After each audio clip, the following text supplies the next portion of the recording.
नमस्कार दोस्तों। आज हम बात करेंगे कैसे गुड़गांव में रियल एस्टेट बाय करने वाले होम बायर्स का एक कॉमन पॉइंट है जो कोई डिस्कस नहीं करता, जो कोई खुल के आके शेयर नहीं करता, बट ये सभी को हिट करता है। ये सभी का पेन पॉइंट है जिससे सभी होम बायर्स मिसलीड होते हैं होम बाय करते वक्त, या ये कह लो कि उनको प्रॉपर इंफॉर्मेशन नहीं मिल पाती है जस्ट बिकॉज के डेवलपर्स गुड़गांव के सही इंफॉर्मेशन शेयर नहीं कर रहे, या कहीं ना कहीं वो कुछ हाइड कर रहे हैं इंफॉर्मेशन। उस पर हम बात करेंगे। So welcome to Gurgaon Propshala. मैं हूं आपका होस्ट एंड दोस्त नवीन अग्रवाल। सो आप लोगों ने अक्सर देखा होगा कि हम जब कोई डेवलपर एक प्रोजेक्ट लेके आता है, उसे मार्केट करता है, तो उस प्रोजेक्ट में सेलेबल एरिया जरूर लिखी जाती है, 3 BHK 4 BHK कॉन्फ़िगरेशन जरूर लिखा जाता है, बट कहीं भी कारपेट एरिया मेंशन नहीं किया जाता। बहुत कम डेवलपर्स हैं जो कारपेट एरिया मेंशन करते हैं। आज का इस व्लॉग बनाने का कारण मेरा ये कतई नहीं है कि मैं किसी भी डेवलपर्स को पिन पॉइंट करूं। इट्स जस्ट दैट एक पेन पॉइंट है होम बायर्स का। हमसे भी काफी होम बायर्स क्वेरी रेज करते हैं तो हम भी उसको आंसर नहीं कर पाते हैं कभी कभार। तो आपने देखा होगा कि जब भी कोई गुड़गांव डेवलपर कोई प्रोजेक्ट लेके आता है, उसमें टेम्पलेट में अमूमन सेलेबल एरिया और सुपर बिल्टअप एरिया मेंशन करता है। पेम्पलेट ले लो, मार्केटिंग ब्रोशर ले लो, या एग्रीमेंट भी इनफैक्ट सुपर एरिया और बिल्टअप एरिया ही मेंशन करते हैं।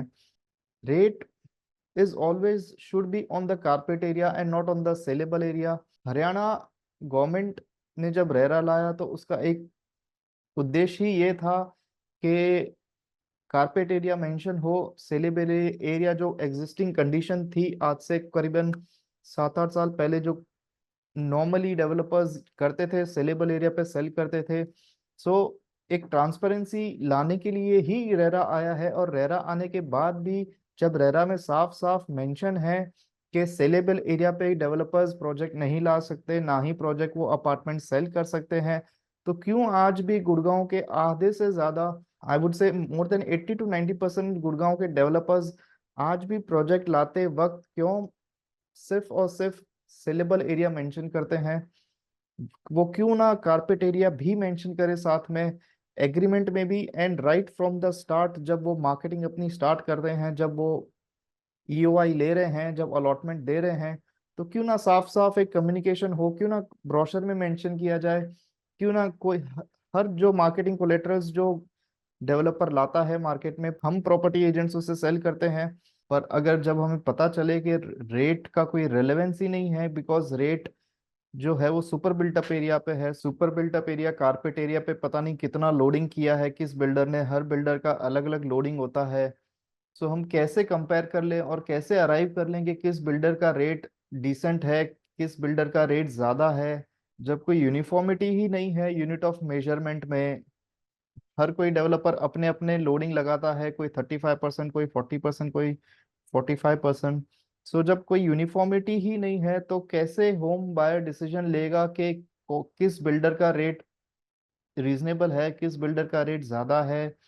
सो इसी वजह से हरियाणा गवर्नमेंट ने रेरा लाया था कि ट्रांसपेरेंसी आए और हर प्रोजेक्ट कंपेरेबल बन सके, सो दैट होम बायर एक वाइज डिसीजन ले सके प्रॉपर्टी बाय करते टाइम, किस बिल्डर का प्राइस अच्छा है, किस बिल्डर का प्राइस कॉस्टली है।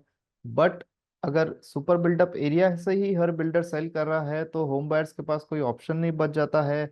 वो बस रेट कंपेयर कर रहा होता है, बट वो रेट कंपैरिजन सही नहीं होता। आपको पता ही होगा इंडिया के अमूमन हर स्टेट उस दौर से निकल चुके हैं जहां डेवलपर सेलेबल एरिया पे सेल करते थे अपार्टमेंट। अब हर स्टेट्स में डेवलपर्स को मैंडेटरीली सेल करना पड़ता है कारपेट एरिया पे ही, बिकॉज रेरा मैंडेट करता है। सो क्यों हरियाणा पीछे रह गया? हरियाणा रेरा जब बोलता है कि आपको हर डेवलपर को कारपेट एरिया पे ही अपार्टमेंट सेल करना है, तो क्यों वो प्रैक्टिस में प्रेवलेंट नहीं हो पा रहा है? आइए देखते हैं। हरियाणा गवर्नमेंट के क्लियर रेगुलेशंस हैं जो क्लियरली बताते हैं कि एक डेवलपर को प्रोजेक्ट कारपेट एरिया पे ही सेल करना चाहिए। सी आप देख सकते हैं, Haryana RERA issues regulations to sell flats only on carpet area. The Haryana Real Estate Regulatory Authority on 27th April 2021 said that builders can sell apartments in their projects only based on carpet area, while stating that the sale of flats on a super area or on bench will be treated as fraudulent and an unfair trade practice. The state RERA said penal proceedings would be initiated against builders for violating these instructions. और इसीलिए आपने देखा होगा हमारे channel पे हम जब भी कोई प्रोजेक्ट को रिव्यू करते हैं, जब भी कोई 2 या 3 प्रोजेक्ट्स के बीच हम कंपैरिजन करते हैं, तो सिर्फ और सिर्फ solely on the basis of carpet area उनका प्रोजेक्ट रिव्यू करते हैं, सो दैट एक बायर इंफॉर्म्ड डिसीजन ले सके, ना कि सिर्फ on the basis of saleable area. आप सब अक्सर प्रॉपर्टी बाय करते वक्त डिसीजन यही बेस पे लेते होंगे कि कौन सा प्रोजेक्ट ज़्यादा कॉस्टली है, कौन सा प्रोजेक्ट ज़्यादा चीपर पड़ रहा है। सो आइए एक एग्जांपल के साथ समझते हैं कि कैसे हमारा डिसीजन अफेक्ट करता है जब हमारे पास कारपेट एरिया होता है कंपैरिजन के लिए, और जब हमारे पास कारपेट एरिया नहीं होके सिर्फ और सिर्फ सेलेबल एरिया होता है डिसीजन मेकिंग के लिए। अब आप ही देखिए, ये 2 BHK प्रोजेक्ट ए है, 2 BHK प्रोजेक्ट बी है। दोनों के सुपर बिल्टअप एरिया हालांकि सेम है, 1200 square feet 1200 square feet comparison के लिए सेम रखा है। सो कोई भी यही सोचेगा कि प्रोजेक्ट ए के प्राइसेस कम हैं 54 लाख, सो प्रोजेक्ट ए ही ज्यादा सस्ता है प्रोजेक्ट बी के कंपैरेटिवली, बिकॉज प्रोजेक्ट बी के 60 लाख प्राइस हैं।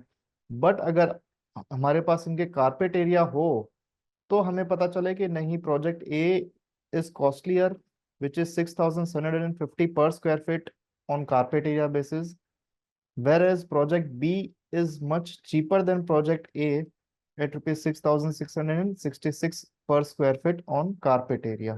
So ऐसे वाइज डिसीजन लेने के लिए कारपेट एरिया की बहुत जरूरत होती है। सुपर बिल्डअप एरिया एक मिसलीड सिचुएशन क्रिएट करता है, एक हमें नोशन क्रिएट करता है, and we end up taking wrong decision just based on super built up area. तो मैं आप सभी होम बायर्स के बिहाफ पे गुड़गांव के सारे डेवलपर्स को अपील करना चाहूंगा कि हैंडस्फोर्थ आप अपने सारे प्रोजेक्ट्स सेलेबल एरिया के बिहाफ पे ना सोल्ड करके कारपेट एरिया पे सेल करें, सो दैट हमें भी एज प्रॉपर्टी कंसल्टेंट हमारे होम बायर्स को गाइड करने में आसानी हो, और हम भी उनको हेल्प कर सके एक इन्फॉर्म्ड डिसीजन लेने में, rather than decision based on some notional figure. Thank you.